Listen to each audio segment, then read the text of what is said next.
markets tumble, the candidates rumble. Senator Obama did nothing. His big solution to this worldwide economic crisis was to blame me for it. Raising taxes in a tough economy isn't patriotic. It's just plain dumb. What economy are you talking about? Senator Obama just doesn't get it. Senator McCain's a little panicked. Obviously, the financial crisis has become part of the presidential campaign. On Monday, Senator McCain said this. Our economy, I think, still, the fundamentals of our economy are strong, but these are very, very difficult times. John McCain's missteps this week. To say the economy is fundamentally strong, which Obama just pummeled him for days. Between two stops in Florida, as you say, he'd had to revise his thinking about what he wanted to say about the economy. Wanted to feel the pain suddenly rather than say everything's really all right. This week, I think it was John McCain who looked flat-footed. On Monday, saying the fundamentals of the economy are still strong. He had to walk that back immediately. His talking points have gotten all mixed up. And I think the question of age is back on the table. When I say age, I don't know the difference between finding your talking points and not delivering the right ones. We've seen him do this frequently. But this last week was the worst. That wasn't the only blunder he made in uttering those words on Monday when he said the fundamentals of the economy are strong. The next day, he opposed the bailout for AIG, and then within 24 hours after they announced that there would be a $85 billion bailout of AIG, he said, well, there was no choice, they had to do that. And I forget which day it was, but in the middle of the week, suddenly McCain said that Chris Cox, the head of the Securities and Exchange Commission, had betrayed the public trust, which is about the worst thing you can say about a public official, without any evidence that he's done anything other than enact the policies that he was supposed to enforce. Yeah, McCain had a bad week. John McCain came out this week and said fire the head of the SEC. And lots of folks, including lots of Republicans, didn't think that was too presidential a move. Including the editorial page of the Wall Street Journal. Absolutely. Really blasted him. The question is, who in this crisis looked more presidential, calm and unflustered? It wasn't John McCain, who, as usual, substituting vehemence for coherence, said, let's fire somebody.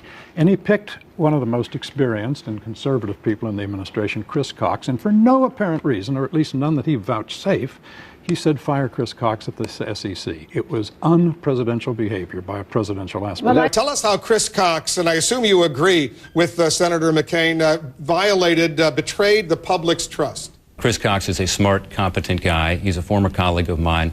I think he's doing a decent job in a very tough situation. So I do not share the fact that Chris Cox ought to go. Just to be precise, you disagree with Senator McCain that he should be fired. My point on Chris is simply that I know him to be a competent and smart guy. John McCain called for the firing of Chris Cox, who runs the SEC, the Securities and Exchange Commission.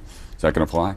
I don't think so. I don't think that kind of, and I think the word that was often used is kind of flailing to try to show that Senator McCain is somehow now have a different approach from his past is the way to go. McCain, who is kind of sometimes pretty shoot from the hip, has flailed a bit this week. In Senator McCain's case, he is now showing too much anger.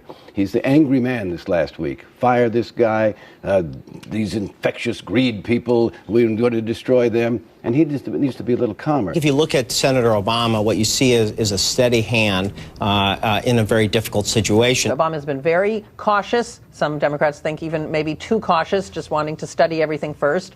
But I think this has definitely helped Obama. And the reason he can be steady and serious is that he's always had a common sense regulatory approach. He doesn't have to flail around and try to show he's going to fire somebody in the middle of this storm. John McCain's economic pronouncements have been erratic. First day he says, Monday he says the economy's strong.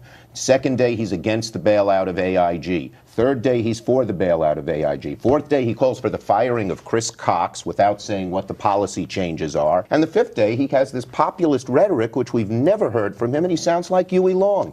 I don't think it gives people confidence in John McCain's stewardship of the economy. All right. McCain has found his inner voice. It is his inner William Jennings Bryan. He's a populist. For John McCain, though, who has the heaviest burden here, since he voted for all the deregulation, for him to now say he would be the toughest re-regulator is kind of a hard thing to swallow. McCain was out there 2 years ago talking about the regulation. I think in that case, I think Senator McCain has come across strong. I hear James, he's snickering. Hold on, James. But when you say he's come across strong, Leslie, he says the fundamentals of the economy are strong one day, then he has to correct that. One day he says the government shouldn't bail out American International Group, the large insurance company. The next day when the government decides to do that, he says, well, they had no choice to do it. Why do you say he's come out strong? Well, I think the strongest point of that argument is that he's putting forth ideas. He's talking about what we can do to ride through this crisis versus Barack Obama, who has not taken positions. Obama did wait. He waited until the president, waited until Secretary Paulson before he went out there and reassured voters